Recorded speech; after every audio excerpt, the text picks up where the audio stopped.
Hello then, thank you for staying with us right here on Voice of the People 90.3 FM. My name is Esther. What you can hear are the top stories.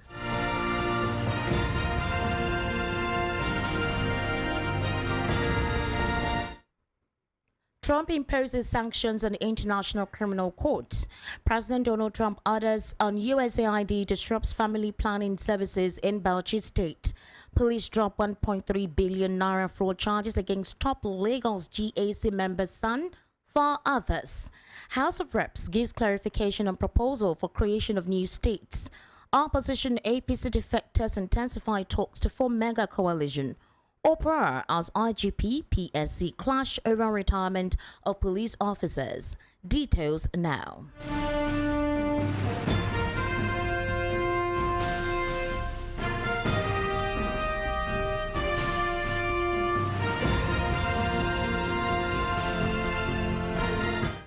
Thank you for staying with us. U.S. President Donald Trump on Thursday authorized economic and travel sanctions targeting people who work on the International Criminal Court.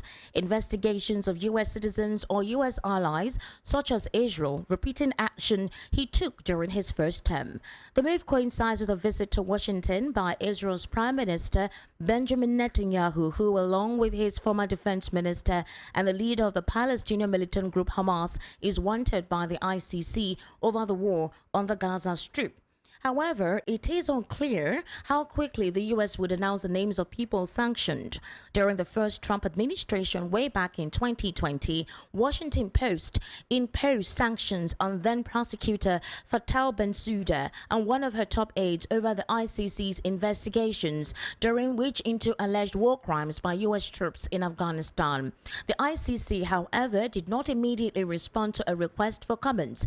The sanctions include freezing any U.S. army and assets of those designated and barring them and their families from visiting the United States. The 125-member ICC is a permanent court that can prosecute individuals for war crimes, crimes against humanity, genocide, and the crime of aggression against the territory of member states or by their nationals. The US, China, Russia, and Israel are not members. Trump signed the executive order after US Senate Democrats last week blocked a Republican-led effort to pass legislation setting up sanctions regime targeting the War Crimes Court. In also another development, Dr. Ruwanu Mohammed, Executive Chairman of the Bauchi State Primary Healthcare Development Board, has disclosed that the suspension of the United States Agency for International Development Activities has impacted the distribution of family planning commodities. He explained that this suspension has made it quite challenging to ensure a steady supply of family planning commodities to health facilities across the state. During an advocacy visit by members of the civil society organizations, Journalists for Public Health and Development Initiative, he made the remarks on Thursday in Bauchi State. Mohammed explained that U.S. aid was responsible for the last mile distribution of family planning commodities to primary healthcare facilities across the state. He further revealed that the board was holding meetings to ensure that family planning commodities reached all health facilities and that supply were not diverted. Expressing regrets over the suspension of USAID's activities, which resulted from a decision by U.S. President Donald Trump, Mohammed emphasized the negative impact on family planning services in the state. He also mentioned that the Bauchi state government had allocated 50 million naira as counterpart funding for the United Nations Population Fund to supply family planning commodities. Meanwhile, the Nigerian police force has withdrawn the 1.3 billion naira fraud charges filed against Gbolahan Obanikoro, son of Senator Musili Obanikoro, along with 4 other defendants. VP News gathered that Senator Obanikoro, who is a former minister, is a member of the influential Governance Advisory Council of the Lagos State All Progressives Congress and also an ally of President Bola Ahmed Tinubu. The decision to withdraw the charges was communicated to the Federal High Court in Lagos through a notice of withdrawal filed under Section 108, subsection 1 of the Administration of Criminal Justice Act 2015. The document, dated February 4, 2025, was signed by Chief Superintendent of Police Justice Enang, but did not provide any reason for dropping the charges. The Special Fraud Unit of the Nigerian Police Force, acting on behalf of the Inspector General of Police, had charged the defendants with 5 counts, including conspiracy, obtaining money by false pretenses, false representation, fraud, and money laundering allegations against the defendants. Now, in a very recent development, the House of Representatives has clarified recent reports suggesting it is planning to create 31 new states. The lawmakers explained that the reports are misleading and do not reflect the official stance of the House. A statement issued by the House of Representatives via its spokesman on Thursday stated that during the Thursday's plenary, the Deputy Speaker, who also serves as a chairman of the House Committee on Consultation Review, also stated that the House had only received 31 proposals from private individuals and groups seeking the creation of new states. He emphasized that these proposals do not mean the House has endorsed or is actively working on creating new states. The Deputy Speaker further explained that for any proposal to progress, it must meet strict constitutional requirements. He listed the necessary steps outlined in Section 8, subsection 1 of the 1999 Constitution as amended. According to the section, a proposal for state creation must be supported.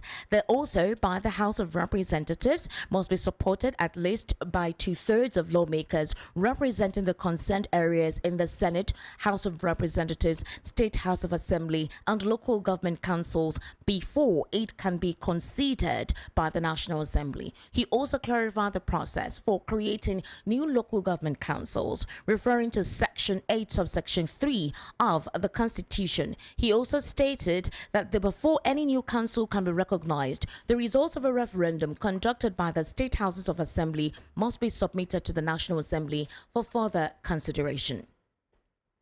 Meanwhile, with the 2027 general elections fast approaching, opposition parties and disgruntled members of the ruling All Progressives Congress are intensifying behind-the-scenes discussions to form a mega coalition aimed at unseating President Bola Tinubu's administration.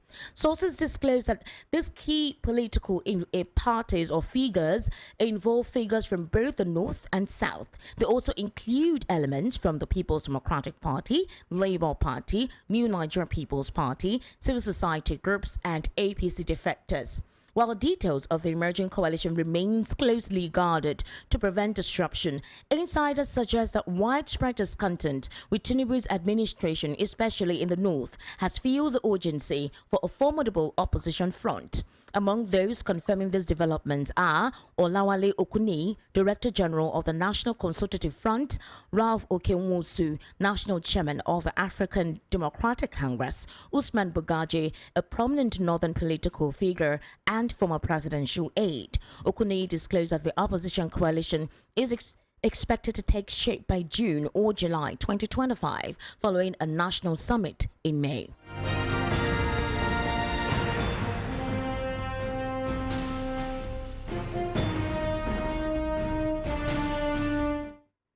And still on the world news at 12, the Inspector General of Police Kaido Egbetokun's order countering the recent directive of the Police Service Commission to officers who have attained 35 years in service or 60 years of age to proceed on retirement has drawn the ire of senior retired officers who kicked against the order. Meanwhile, the Public Relations Officer of the Commission said that the IGP's comment for further directive does not mean that he rejected the Commission's decision. The PSC, as you do know, recently directed officers who have attained 35 years in service or 60 years of age to immediately proceed on retirement from the force. But according to witness messages from the Office of the Force Secretary, dated February 5, 2025, it also disclosed that all officers affected by the PSC's directive to stay action pending further directive, this directive should be complied with strictly immediately. You also recall that last week, the PSC spokesman, Mr. Ikechukwu Ani, said the Commission's order followed a review of its earlier stance at the 24th plenary meeting in September 2017, allowing force entrants to use their date of enlistment instead of their initial appointment date. Now, in an extraordinary twist at the Edo 2024 Governorship Election Tribunal, the Independent National Electoral Commission has failed to call any witness to defend itself against allegations that it colluded with the All Progressives Congress to manipulate the election in favor of Governor Monday Okpebholo. The shocking development came after INEC's legal counsel formally moved to close its case without presenting any witnesses, a motion accepted by the tribunal. This abrupt end to INEC's defense leaves the electoral body relying solely on cross-examinations and arguments from APC and Okpebholo's lawyers, a move legal experts say is fraught with risk. The People's Democratic Party has mounted a robust challenge to the election results, accusing INEC of orchestrating widespread irregularities, vote manipulation, leveraging the 2022 Electoral Act. PDP's legal team focused heavily on documentary evidence rather than oral testimony. Also, key provisions of the Act, such as Section 137, which prioritizes documentary evidence over oral testimony, and Section 73, subsection 2, which mandates a nullification of results in polling units where ballot paper and beaver serial numbers were not pre-recorded from the crux of the APC's petition. The tribunal has already admitted critical beavers machines into evidence. Devices the PDP claims will expose overvoting and discrepancies in the declared results. Testimonies from PDP witnesses, including local government agents and an expert witness, detailed systemic manipulation during result collation. Independent monitors such as Athena Center and TAP Initiative have corroborated these claims, further denting INEC's credibility. You're currently listening to the World News at 12 right here on Voice of the People 90.3 FM. We'll take a very short break. When we return, we'll take more news and head into a news analysis segment. Do kindly stay with us.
Thank you for staying with us. Still on the World News at 12. Since President Donald Trump took office on Monday, January 20, 2025, taking orders have been one of the order of the day and making several decisive actions. One of the most prominent updates so far from the United States is that the Trump administration has given the green light to law enforcement agencies to arrest former Rivers State Governor and current FCT Minister Nyesom Wike. However, this social media post, which alleged that the new U.S. leader ordered the arrest of top Nigerian Minister Nyesom Wike, evidence could not be found to buttress it. Wike, Otem, other top politicians stormed Ibadan, and the reasons emerged. However, Nyesom Wike has urged Nigerians to stay calm, although Trump's executive order has set the mantra on stage specifically affecting Nigeria when it comes to U.S. aids. Nyesom Wike and the story about him being arrested and ordered his arresting by Trump is untrue. Facts have emerged that, however, Trump's immediate response and executive orders, which may clamp down on certain countries and their leaders, specifically the recent one with South Africa, no such story on President Donald Trump are actually asking for the arrest of Nyesom Wike has ever dimmed the light. Social media posts which have actually circulated releasing the story has deemed to be untrue and totally false. Right now, we want to head into a news analysis segment where currently have right here on the telephone, Barrister Fred Nzako. Barrister Fred Nzako is a political, national, and social affairs commentator. Barrister Fred Nzako is meant to help us clarify some certain issues and discrepancies on some of the stories read out on the World News at 12. One of them is considering the recent statement that circulated across social media platforms on the clampdown or arrest on some political stalwarts in Nigeria, one of them being Wike, and the fact that Trump has been taking decisive actions across board which may also affect Nigeria, specifically on certain programs and aids that we currently rely on. The second question is concerning the uproar that arose for the between the Police Service Commission and obviously the Inspector General of Police. However, the officers within the ranks of the police are already not in good terms with the IGP concerning the extension of some of them who have actually retired or supposed to retire at the age of 35 or completing 60 years, 35 years of service and 60 years of age. Also, we're also looking into the fact that a coalition measure is on the way. However, the name of the coalition measure has not been disclosed. Some factions of the All Progressives Congress who are disgruntled with President Bola Ahmed Tinubu, as well as the New Nigeria People's Party, the Labour Party, and the People's Democratic Party, tend to come together to form a coalition to unseat President Bola Ahmed Tinubu in 2027. However, these political stalwarts who are forming this political party have not disclosed precisely who the presidential candidates and the vice will be to fly the flag of that political party. But political analysts believe that it is definitely something that is to take place ahead of 2027 to unseat President Bola Ahmed Tinubu, if at all he indeed intends to re-campaign for the 2027 general elections. Also, INEC's mantra in Edo State throwing the towel. Well, there have been serious speculations as to the conduct of the elections in Edo State. Complaints of irregularities. The PDP's governorship candidate in Edo State also said he got a lot of evidence, documents presented to buttress the fact that there were quite a number of irregularities in the polling units over voting. Apparently, the latest update is that INEC could not present any witness whatsoever to testify against the PDP's Asue Ugodalo, stating that there was overvoting and a couple of irregularities in some of the wards and polling units. INEC could not continue cross-examination or questioning. Rather, the lawyers of Monday Okwebolo and the lawyers of PDP's Asue Ugodalo would have to cross-examine witnesses brought by both teams. This, according to political analysts, is a huge risk in that particular area. There is a possibility that as it stands, Asue Ighodalo may actually have a line to prove that indeed the PDP won the elections in Edo State. While that is also ongoing, Barrister Fred Nzako would also help us to look into the fact that the creation of 31 more states has been clarified by the House of Reps, stating that it was a concerned initiative being thought by the House members, clarifying that it was not a fact that indeed 31 states were created.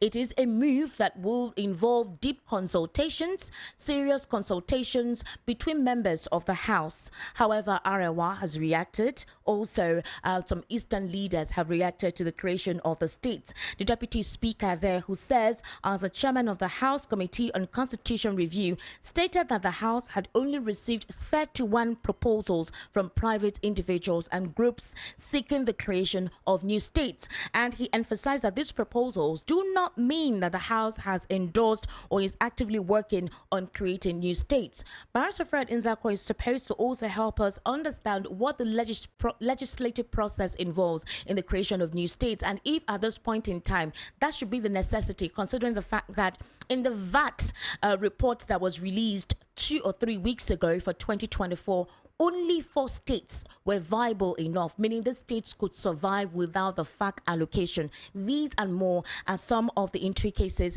that are meant to be discussed. I am still trying to connect with Barrister Fred Nzako to see if he can give us his insight into some of these issues. However, we may be able to as well look at other legal practitioners that will help us examine these issues. We'll take a very short break while I try to contact once again, and we'll be right back. Just stay with us.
right, I currently have Barrister Jide Bakare joining me via the telephone. Barrister Jide Bakare, thank you for joining me. I am so sorry for calling you on the spot. I had an analyst that I had spoken with earlier, but he seems to be busy at this point in time. Barrister Jide, let's look at the creation of the proposed 31 new states to be created. The House of Reps have given a clarification on that proposal, saying that that is untrue. Do you think this is a means of them testing the waters to see if Nigerians will be receptive of the idea before implemented? Or you think this clarification is coming now because a lot of Nigerians are disgruntled as to the fact that this should not be a priority at this time, considering the underdevelopment being recorded in most of the states? What's your take on that? Thanks for having me. First of all, the creation of states is if anybody were to say they want to create states now, it will just mean that either person is an enemy of the country, or that they just don't understand what it is to run a country. Okay. Because why would you create states now when there are so many states that are not viable? If you give them the option, other than the money coming from the federal government, many of them have nothing else that they do. So to create new states in addition to so many viable states, I think I've heard from what I read from StatiSense that it's just only about a third or a quarter of the states in Nigeria are viable as an economic entity. So you want to add or split such unviable states, create 31 new legislatures, create 31 new governors, permanent secretaries. I mean, it makes absolutely no sense. So whatever it is that made them bring out that clarification, we thank them for the clarification. Okay. But Nigeria does not need it now. What we need are statesmen. All right, Barrister Jide Bakare. So, because of the way Trump's second coming, this is the second time Trump is on board, and right now Trump doesn't care. He's been signing a lot of executive orders, and a couple of African nations are afraid that they will not be the focal point of Trump's, Trump's uproar with the executive orders he's been signing, which has created room for speculations and stories that that may not be true. Now, a particular story is circulated on social media. Can you hear me? Go on, please, go on. Yes. Go on, I can hear you. Yes. So a particular story circulated on social media that Trump has ordered the arrest of Nyesom Wike. Now, that particular story isn't true because obviously, as we have seen, the fact that the paucity of funds on U.S. aids across several African countries, Nigeria included, does not necessarily mean that Trump has any sovereignty over our political leaders, especially if they do not have any legal issue with the United States. Why do you think this particular information on the arrest or the call on the clampdown for the arrest of Nyesom Wike will be right here on the news or on social media? Why would any individual peddle such information? What do they intend to gain? Or could it be that people are taking advantage of the supposed destabilization that Trump's executive order is causing across board? Well, the executive orders of Trump are just they are just plays into the gallery. Okay. There are things that will not work because many of the things that he's trying to change by executive order, they are either things that were established by a long line of cases or constitutional issues. You cannot change the provisions of the Constitution by just fiat, by the president just signing one ugly-looking signature and saying that, for instance, birthright citizenship is no longer valid when it is a part of the provisions of the Constitution of the United States. Be that as it may, that concerns them. I am a Nigerian, I live in Nigeria. The issue of people saying that Trump has ordered the arrest of Nyesom Wike, a minister in Nigeria, it is completely ridiculous. Whoever started the rumor probably has some stone to grind with Nyesom Wike, and being unable to reach him, he has started that rumor. But why would any president in his right senses order the arrest of a minister of another country when you have absolutely no sovereignty over? It could influence Maybe if he says if the man enters the United States, you arrest him, but for what exactly? Exactly. So you remember that during the first term of Trump, some people went to him, held meetings, and said they have orders to do this and that in Nigeria. But it's just wishful thinking. People who want to change government to participate politically and ensure play to win. There is politics of just participating. There is politics of how to win. When you win, you make all the changes you want to make. That is what politics is about. A lot of people are not happy with Trump, but I have heard people say that the people who elected Trump are the people who did not vote. The people who elected Trump are the people who did not vote. People who did not vote, yes, they are the ones who are responsible for his election. So it's neither here nor there. So people should participate in politics and let it go. All right, but the thing is, he has been taking several decisive actions. One of the prominent updates is the fact that he has told law enforcement agencies and the immigration agency to arrest any illegal immigrant. Right now, a lot of illegal immigrants are hiding because their papers are not legal or they've overstayed the legibility of their documents. But in as much as that is the case, we have not heard any case whereby Nyesom Wike has any legal issue with the United States. Even if there is, maybe it's under the carpet, it's not well known. But even if you have any legal issue with the United States of America, does that warrant the United States of America to order for your arrest? I don't know if you understand what I'm trying to say.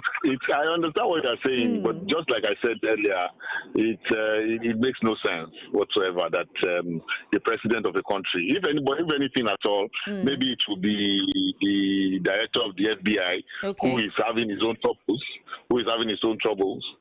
who will make such a pronouncement that this person is a persona non grata. Anytime he enters the United States, there is a lot to have him arrested. The immigration thing, I'm sure you have heard that the farms, the people who are running the agricultural areas of the United States, they are complaining bitterly because some of their farm produce are getting rotten on the ground because there is nobody to harvest them, because most of the workers are hiding. Because the people of ICE, the immigration service, they are going into farms, into churches, into synagogues, everywhere to arrest people. It is an ill-advised policy, and I am sure within the next 6 months we are going to hear how he either stops talking about it or they moderate it and have some common sense policy in place.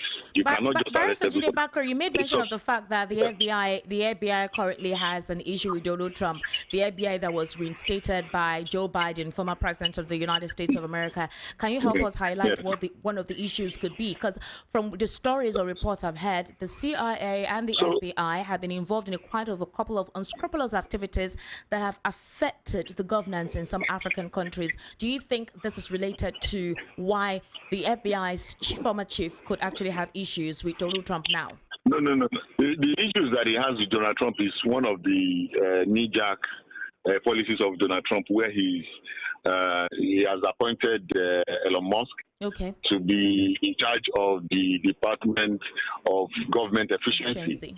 So one of the things that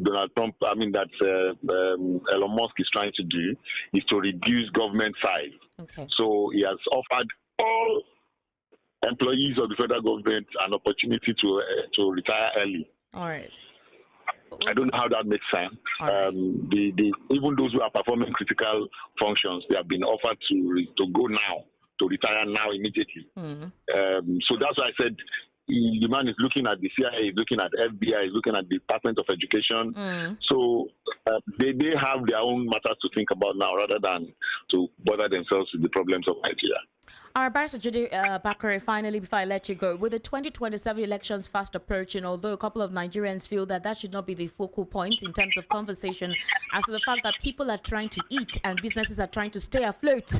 And God knows if we will have a Nigeria before 2027. There are some opposition political parties, specifically from the New Nigerian People's Party, the Labour Party, the All Progressives Congress, a faction of the All Progressives Congress. They intend to form a coalition to unseat the president president in 2027.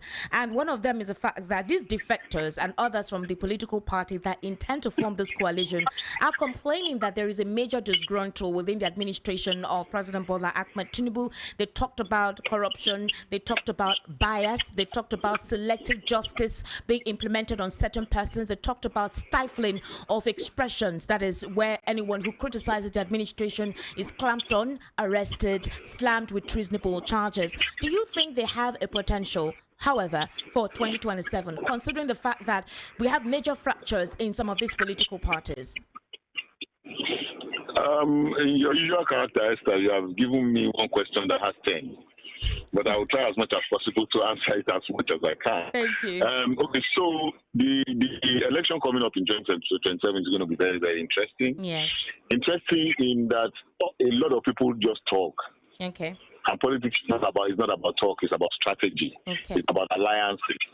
It's about what you have planned. You cannot. It is almost too late to influence 2027 politics for anybody who has not been working on it for 5 years. It's almost too late. So all these parties, is it PDP? Is there a party so-called anymore? It is more or less dead. There is nothing that they are doing. There is no formidable opposition. Even the Labour Party that we're talking about, there is so much infighting. You hardly see even Peter Obi talk about Labour Party. He's talking about Peter Obi everywhere he goes. Yes. So I don't see how their coalition is going to give us any viable alternative in 2027. But I'm willing to be surprised. Okay. Let's see what they are going to do to surprise us. But they are not, even they themselves, they are not together. Okay. So how are they going to seat a party that is together? They are together. Of course, their togetherness. We know a lot of people when they complain because they are not the ones perpetrating all these things they are complaining about. So where are the Labour Party the representatives are elected to the National Assembly? Did they not accept all these things that we are complaining about? Of course they did. So I mean, that shows you that when people complain, they complain because the stealing finger is not in their mouth. All right, Barrister Judith Bakari, thank you so much. I know I called you on the spot, but thank you for helping us, giving us your insight into some of these issues. It tells me that you're really updated on issues in the polity. I sincerely do appreciate. Thank you very much, Esther. Thank you very much. Yes, you too, sir. And now to wrap up the world news at 12, here again are the top stories. Trump imposes sanctions on International Criminal Court. Trump's order on U.S. aid disrupts family planning services. In Bauchi State, police drop 1.3 billion naira fraud charges against top Lagos GAC member son, 4 others. House of Reps gives clarification on proposal for creation of new states. Opposition APC defectors intensify talks to form mega coalition. Uproar as IGP, PSC clash over retirement of police officers. That's a wrap on the World News at 12. My name is Esther Wachiku. Good afternoon and thank you for listening. Do stay tuned for Martyrs.